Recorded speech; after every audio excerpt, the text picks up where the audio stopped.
La Masacre de Texas es hasta el día de hoy una de las películas de terror que mejor han sobrevivido al paso del tiempo. Y a diferencia de otras cintas que en su momento fueron muy icónicas, como es el caso de Poltergeist o la original Suspiria, sigue levantando cariño por quien la vea. Muy pocas películas han aguantado el paso de las décadas y prácticamente cualquier persona que la ve por primera vez se siente muy impactado viéndola. En este video quiero hacer un pequeño análisis y un homenaje acerca de una de mis películas de terror favoritas. Y quiero dividirlo en dos partes. En la primera quiero analizar cuáles son las cosas que más me interesan de su historia y en la segunda quiero analizar los aspectos técnicos que me parecen claves de por qué esta película está tan bien lograda y por qué sigue causando tanto impacto. Mi nombre es Francisco Morales y bienvenidos a Cine de Todos. A nivel de historia no hay muchas cosas que pueda decir que no os haya dicho ya. La Masacre de Texas es una película muy básica y muy concreta. Se trata acerca de 4 amigos hippies que a principios de los años 70 viajan hacia Texas. Por esos momentos existen las noticias de que hay unos crímenes relacionados a la profanación de tumbas y estos amigos están viajando para asegurarse que las tumbas de sus antepasados no hayan sido profanadas ante estos delitos. Hay muchos datos que ya son muy conocidos. Casi no hay sangre, la historia está basada en el asesino Ed Gein, que fue el mismo que inspiró la película de Psicosis. Casi no sabemos nada de los amigos y en realidad toda la película es bastante simple. Y es que al menos para mí, lo verdaderamente terrorífico de La Masacre de Texas no radica ni en su historia ni en sus imágenes, sino en su concepto. La posibilidad de encontrar algo tan macabro y tan desquiciado en el corazón común estado de Texas y de una manera tan normal. La Masacre de Texas, más que de tratarse de un grupo de amigos que se encuentran con una familia de caníbales, se trata acerca como un grupo de personas se encuentran con una familia marginada de la sociedad, una familia que tiene sus propias reglas y que siguen cometiendo actos como el canibalismo. La capacidad de encontrarse algo tan horroroso pero tan humano es lo que vuelve tan escalofriante esta película. Esta historia no salió de la nada. Su director y uno de sus principales escritores, Tobe Hooper, nació en Texas y pasó gran parte de su infancia viendo y escuchando cosas bastante fuertes. De hecho, no es la única película que trata acerca de cosas que suceden en su estado natal. Su siguiente producción, que es Eat 'em Alive o Cómetelos Vivos, está basada en una leyenda rural del estado de Texas de una persona que asesinaba a otras personas y se los daba de comer a sus cocodrilos, que eran sus mascotas. La Masacre de Texas es una película de terror, sí, pero también hay que recordar que es una película de explotación de los años 70. Durante esta época aparecieron muchas producciones que trataron de retratar la maldad humana. Aparte de La Masacre de Texas podemos encontrar La Última Casa a la Izquierda de Wes Craven, Defensa o Deliverance de John Boorman y I Spit on Your Grave o Escupí sobre tu tumba de Meir Sarkin. Misma película que tiene un remake estrenado el año 2010 y que tiene varias secuelas. La única diferencia entre La Masacre de Texas y estas otras películas es que La Masacre logró encerrar toda esta maldad en medio de un personaje que es Leatherface, o todo lo que las personas de los años 70 consideraban que era la maldad. Es violento, es desaliñado, es poco civilizado, tiene problemas mentales, ni siquiera sabe hablar y no hay forma alguna de detenerlo. A partir de esta película aparecieron muchos otros asesinos seriales en el cine, como lo puede ser Michael Myers, Freddy Krueger o Jason Voorhees. Y también se podría decir que existen otras películas hasta más influyentes desde un punto de vista técnico que La Masacre de Texas para el cine de terror, como lo pudieron haber sido Black Christmas de Bob Clark o Peeping Tom de Michael Powell. Pero lo cierto es que Tobe Hooper fue la primera persona que logró encerrar toda esta maldad y le dio un rostro muy reconocible y muy terrorífico. Al final hay que acordarnos que Leatherface está basado en la historia de un asesino serial que es Ed Gein. Si bien este caso es muy viejo, perduró bastante en la conciencia de la sociedad americana en los años 60 y 70. Y no cabe duda que el impacto de Leatherface se vuelve a esta sensación de deshumanización, de violencia y de que no hay sentimiento o poder humano que lo pueda detener.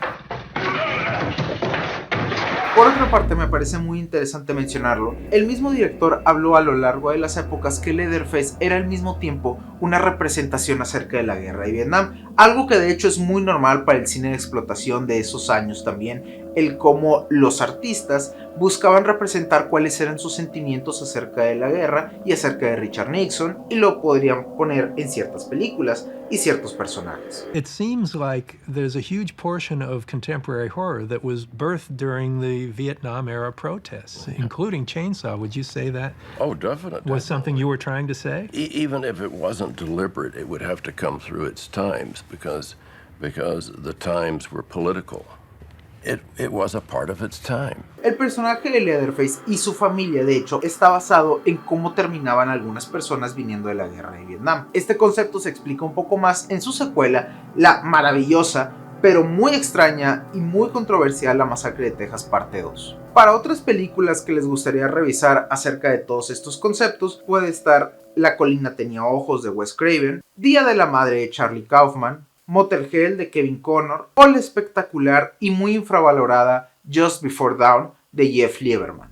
Dicho lo dicho, no me queda nada más por mencionar de la trama y quisiera pasar a la parte técnica, que es donde me parece que La Masacre deja su huella en el cine. Normalmente existen ciertas películas que son parteaguas en la forma de hacer cine, que redefinen ciertas técnicas y que le enseñan a las futuras generaciones el cómo contar historias de una manera diferente. Muchas personas dicen que La Masacre de Texas fue la película que redefinió el cine de terror ochentero. Yo personalmente no pienso así. Yo creo que la película que logra romper con todos estos paradigmas es la maravillosa Halloween de John Carpenter, estrenada 4 años después en 1978. Por el contrario, yo siempre he visto a La Masacre de Texas como una rareza, una película que rompió muchas reglas en el cine, pero que para nada es una película normal, y hasta cierto punto podría ser considerada una película de terror experimental. Y lo primero que podemos notar es en la estructura de su guión, y aquí lo voy a comparar muchísimo con Halloween. A mí personalmente me gusta más, pero es una cinta un poco más normal que la película de Tobe Hooper.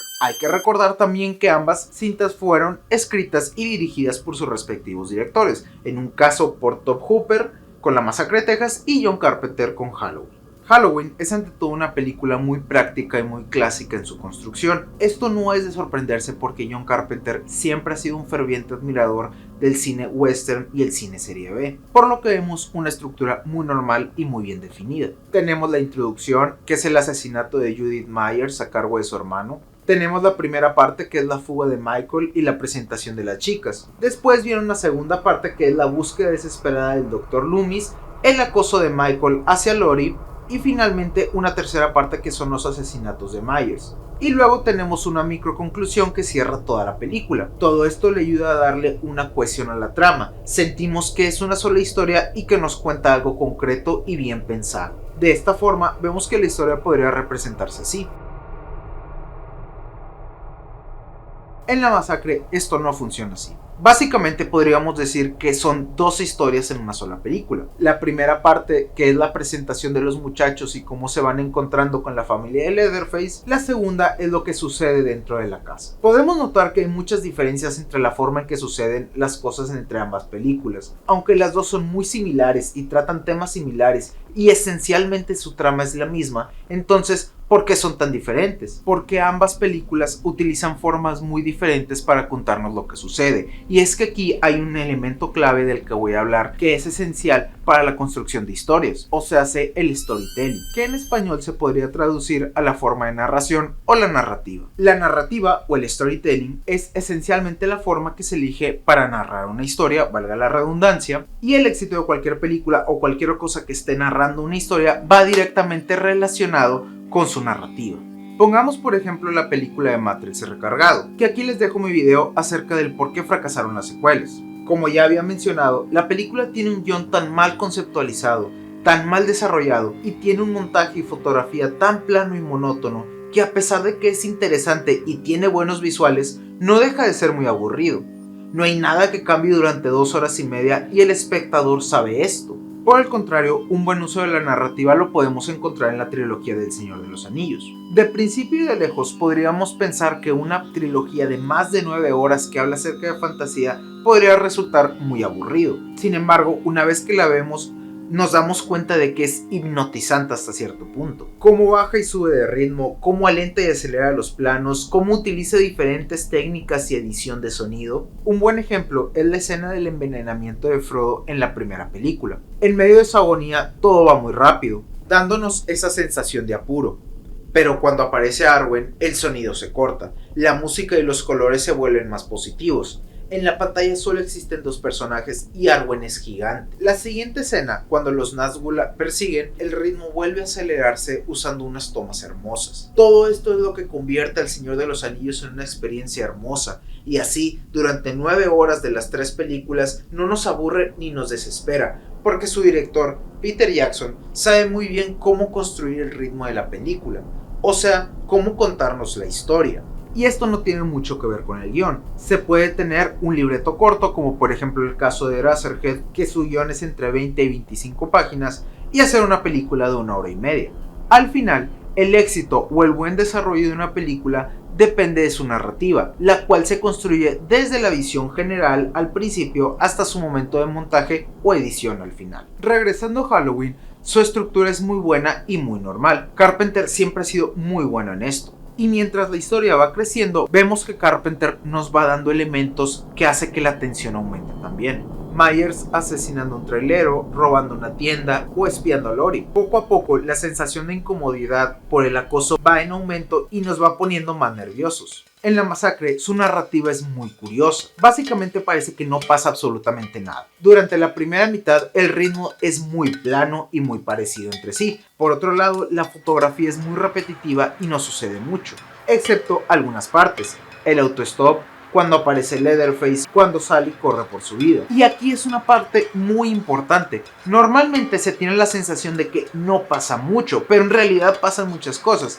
Sin embargo, no se siente así porque cuando sucede, solo sucede. Antes de que sucedan las cosas más importantes de la película, la construcción de escena se vuelve muy larga, los planos son abiertos y el ritmo es muy lento. Pero cuando aparece, todo va muy rápido, todo se vuelve pequeño y todo sucede de golpe. De esta forma, podría parecer que la historia sigue un ritmo que se sale para solamente regresar. Es como si en vez de que sucedieran escenas para construir la tensión de la película, sucederían accidentes dentro de esta estructura, que es lo que siente que algo se está rompiendo. Se siente como si fuéramos por la historia y llegáramos a un punto para después regresar. No parece ser parte de la historia, parecen más bien ciertas interrupciones. Estas interrupciones parece que nos cortan del hilo original, nos llevan a una parte de la historia y después nos regresan inmediatamente, como si nada hubiera sucedido. Pero cuando todas estas escenas se van acumulando, como ya dije, la escena del autostop o cómo van desapareciendo uno a uno los personajes, es cuando te empieza a crear una sensación de incomodidad de que algo está sucediendo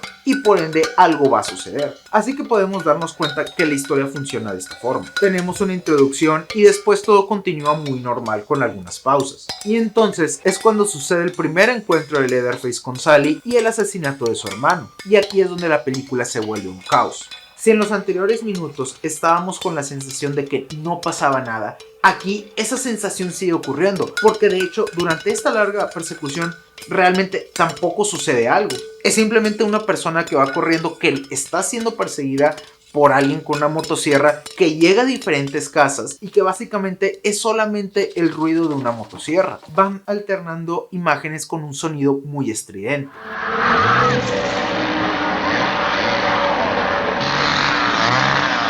Parece que no queremos llegar a nada, es solamente como si Hooper nos quisiera mostrar una persecución de una chica con un loco con una motosierra. Y entonces llegamos a la segunda mitad de la película y aquí es donde absolutamente todo cambia. El ritmo se vuelve muy diferente, la cantidad de planos empieza a multiplicar y sobre todo nos obliga a ver. Si en la primera mitad nos muestran los crímenes de manera muy fugaz, en la segunda parte nos obliga a ver qué es lo que está sucediendo. El número de planos aumenta y el ritmo y la agresividad del montaje también lo hacen, haciendo que se vuelva unos momentos muy desagradables para el espectador. Y esto es algo que vuelve a La Masacre de Texas una película tan especial. Sus dos partes son muy diferentes una de otra y hasta parecen dirigidas por directores diferentes. De hecho, a ser justos con Hooper, pocas veces en el cine de terror vemos escenas como estas o planos como este. Por momentos solo nos obligan a ver y ser parte de algo terrible. Ni en El Exorcista, Suspiria, El Resplandor, La Noche de los Muertos Vivientes o Halloween vemos dos mitades tan diferentes entre sí. Este cambio de cinematografía de una parte de la historia a la otra no es normal en el cine de terror. y de hecho no es algo muy común en el cine en general. Cuando se planea una película desde el principio, se trata de establecer el tono y la forma en la que se hará durante todo el filme. De esta forma, el punto es que todo tenga una coherencia narrativa. Por lo contrario, si no tuviera esta coherencia de la que les estoy hablando, podría parecer una idea mal planteada y sin pies ni cabeza. Todo esto es muy interesante y nos lleva a una pregunta: ¿dónde es que Hooper saca todas estas ideas para crear su película? Pues justamente de una de las influencias directas de La Masacre de Texas, que es a la vez uno de los directores más importantes y renombrados de toda la historia del cine, o sea, Alfred Hitchcock. De una forma u otra, La Masacre de Texas podría ser considerada una versión más visceral de Psicosis, y este cambio en sus estructuras cinematográficas de la primera a la segunda parte es de hecho algo muy normal que podemos encontrar en el cine de Hitchcock. Psicosis es un ejemplo de ello. Empieza como una película de cine negro y termina siendo de suspenso con toques de horror. Otras producciones del director, siendo el caso más claro Vértigo, juegan mucho con diferentes estilos de cine en sus múltiples partes. Esto es algo muy peculiar del cine del director británico y es algo que encontramos en otros directores, principalmente del cine europeo más viejo, algunos como Sergei Eisenstein o Fritz Lang, que son ejemplos de cómo daban vuelta en sus películas sin perder el rumbo y manteniendo una coherencia dentro de ellas. Finalmente, así es como quedan las dos gráficas de comparación entre Halloween y La Masacre de Texas.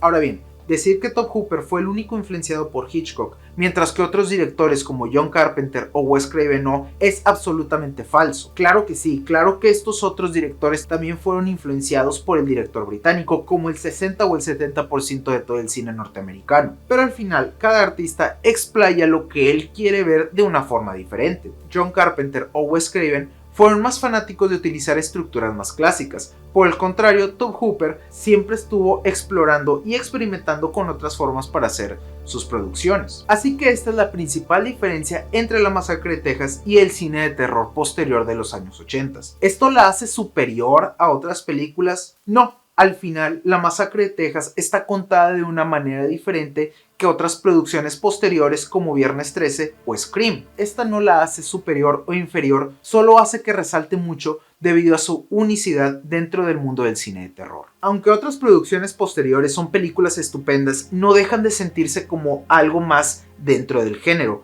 porque usan un lenguaje ya muy conocido y muy desarrollado que nosotros conocemos de manera inmediata. La Masacre sobrevive en parte porque fue contada de una manera muy rara y es aún más raro encontrar otra película similar. Y esto nos lleva a un segundo punto que también lo separa mucho del cine de terror convencional, o se hace su fotografía. ¿Qué sería de una buena visión, una buena historia o un buen guión sin una buena forma de fotografiarlo? Cada director busca una forma de captar lo que él quiere de manera diferente. En el caso de los Coen, por ejemplo, en Sin lugar para los débiles, su foto es siempre muy respetuosa con lo que sucede. A veces se acerca mucho como en Los crímenes de Shigor, pero nunca parece abandonar ese respeto o espacio entre el espectador y la acción. Por otro lado, en el cine de Kubrick vemos que él también mantiene este espacio, pero lo rompe y se vuelve muy intimista cuando es necesario, todo dependiendo del objetivo de la obra. Normalmente, una película se engloba en una sola visión fotográfica, pero de nuevo, esto no sucede como tal en La Masacre de Texas. Aquí hay que hacer una breve pausa y quiero hablar un poco acerca de historia de cine de Hollywood. Como dije en mi video acerca de los hombres que cambiaron Hollywood, en los años 70 hubo una gran explosión de artistas y directores de cine independiente. Algunos de estos directores fueron Steven Spielberg, Francis Ford Coppola o Martin Scorsese. Tobe Hooper fue uno de estos. Esta nueva oleada estaba influenciada sobre todo por el cine francés de los años 50 y 60. Directores como François Truffaut o Jean-Luc Godard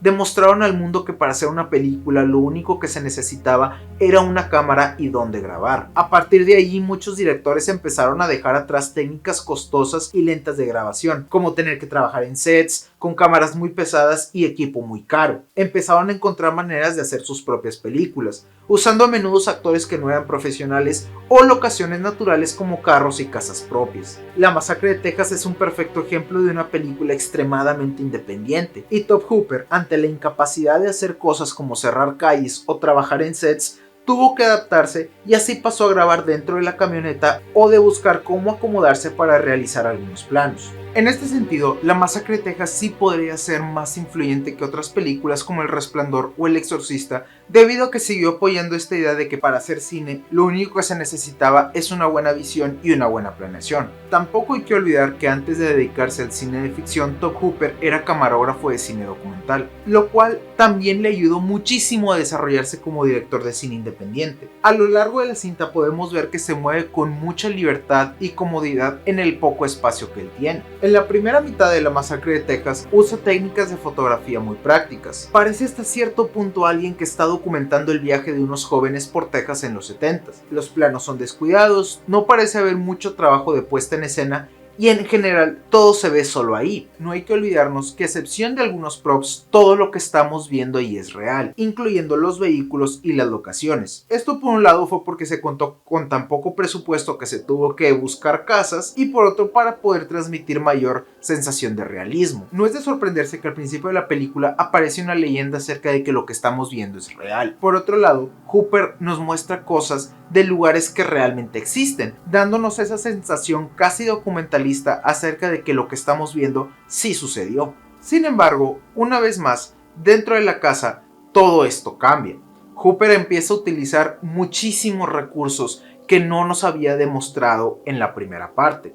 De hecho, por eso es algo muy sorprendente, porque son cosas que no nos esperamos que vamos a empezar a ver. Los zooms en los ojos, el cómo fotografiar la cara, los gritos, los dollies, los lentos paneos, la lentitud para mostrarnos los rostros de los familiares de Leatherface. Pero lo más interesante de todo esto es la manera en que fluye. Como dije en mi punto anterior de la narrativa, aquí no pasa casi nada. Solamente es una chica mirando una familia de caníbales. Pero lo que hace especial es que la cámara rompe este respeto que tenía con el espectador, pasando de secuencias como estas a secuencias así. Esto de nuevo no es algo normal en el cine de terror. Si podríamos recordar en otras películas clásicas como los asesinatos de Michael Myers, las apariciones del diablo en El Exorcista, todo sucede muy rápido porque lo que se busca es poder impactar al espectador. Pero en La Masacre de Texas no se busca impactar, se busca desagradar al espectador. Uno de mis planos favoritos, que es de hecho uno de los momentos que más incomodidad me crea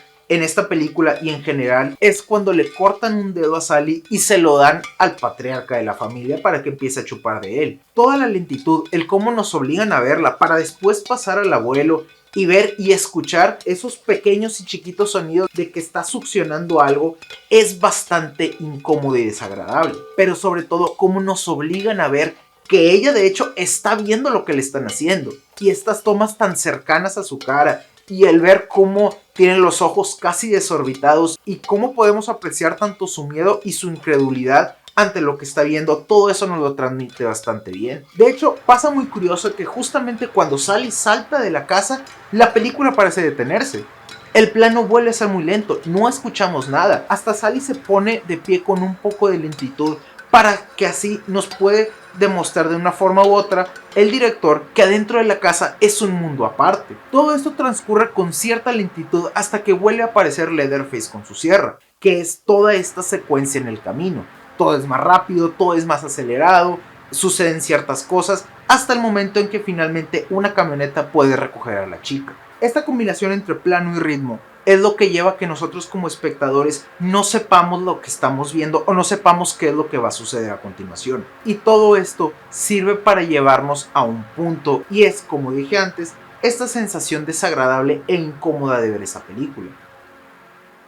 Aún así, hay un elemento más que a mí me parece muy interesante y vital para entender el impacto que tiene La Masacre de Texas, y porque, además de lo que ya expliqué, nos parece una película tan peculiar. Y es que La Masacre de Texas es una de las primeras producciones de terror que utiliza un elemento que a menudo no pensamos en él cuando tomamos en cuenta este tipo de películas. O sea, hablo de La Luz del Sol. La Masacre de Texas es de las pocas películas de terror que casi todo sucede a plena luz. Si bien hoy en día ya existen otras producciones como Midsommar o algunas películas de zombies como Shaun of the Dead, y de hecho es un elemento utilizado con normalidad, para 1974, su fecha de estreno, esto representó un cambio enorme a lo que el público estaba acostumbrado. Y es que probablemente el mayor cliché en el cine de terror reside en la oscuridad o en que casi todo sucede de noche. ¿Por qué? porque la oscuridad no nos permite apreciar lo que está sucediendo y nos produce inquietud y suspenso ante lo desconocido. Por ejemplo, lo encontramos en la película de Tiburón de Spielberg.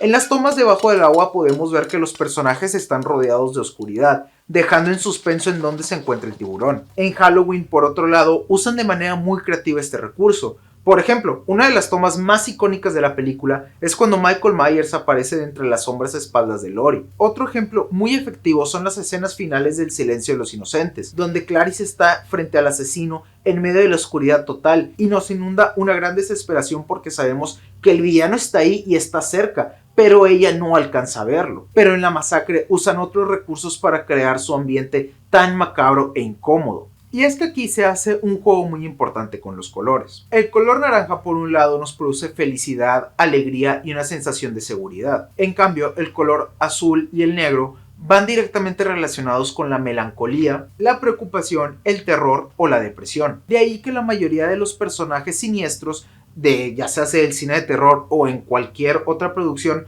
van ataviados con estos colores. Aunque nosotros seamos conscientes de lo que estos colores producen, aún así, a un nivel más inconsciente, estos colores nos van produciendo sensaciones y emociones que a la larga se combinan para crear el estado de ánimo que tenemos mientras estamos viendo una película. ¿Por qué la luz de día da una sensación diferente a la de noche? Porque es todo lo contrario a lo que mencioné en mi punto anterior. Si con la oscuridad mantienen el suspenso por no saber qué hay en ese espacio, en la luz del día le muestras todo al espectador. El miedo aumenta porque da la sensación de que hay algo que no estamos viendo y porque puede estar en cualquier lugar. Por ejemplo, esta toma. Podemos darnos cuenta qué está pasando, quién está detrás de los personajes y qué es lo que hay en la puesta en escena. Solamente como comparación, podríamos ver estas tomas que son muy similares, pero una es de noche y otra es de día. En la de noche no vemos nada, no sabemos qué es lo que está sucediendo. Y para este punto en la película, como ya tenemos los antecedentes de qué sucedió en la primera parte del filme, entonces aquí el suspenso crece bastante. Pero cuando Leatherface aparece, nada de esto es importante. Nada puede salvar a los personajes de su brutalidad. La violencia contrasta bastante con la calidez y la seguridad que nos da la luz del día. ¿Qué significa todo esto? ¿O cómo el director juega con esto para el mensaje de su película? Que es muy claro, la maldad siempre está ahí. Nosotros estamos expuestos a la violencia. No importa si es de día o si es de noche, si es en una casa o si es a plena luz del día, la maldad siempre está ahí y puede cernirse sobre nosotros en cualquier momento. De hecho, al final que Sally sale de la casa nos podemos dar cuenta que es de día, y aquí nos deja una sensación un poco extraña. Cuando pasan los traileros simplemente la encuentran. De una cierta forma nos podemos hacer la pregunta, ¿qué pasaría si yo voy manejando por la carretera y de pronto veo una chica bañada de sangre que es perseguida por alguien con una motosierra? A plena luz del día, en la mañana o en la tarde, no importa, cualquier cosa puede suceder a cualquier hora. Esto deja una sensación desconcertante. No importa la hora, no importa el lugar, en cualquier momento pueden estar sucediendo cosas terribles. Y a todo esto hay que agregar que hay un color extra que ayuda bastante a crear su ambiente. O sea, el color naranja fuerte o el color atardecer. Este es ligeramente diferente al naranja normal porque transmite una sensación de cansancio, hartazgo, tedio y desesperación. De esta forma, la brutalidad de la película sí va de acorde al difícil sol de Texas en la carretera de los años 70. De hecho, al inicio de la película nos transmite de inmediato esa sensación de suciedad y cansancio, tomando un cadáver que se ve fresco, que está bañado por un naranja rojizo de atardecer, el mismo color con el que cierra la película. Ahí, en medio del caos, del cansancio, de la violencia, está Leatherface gritando y escuchando su sierra en medio de una carretera en Texas a principios de los años 70.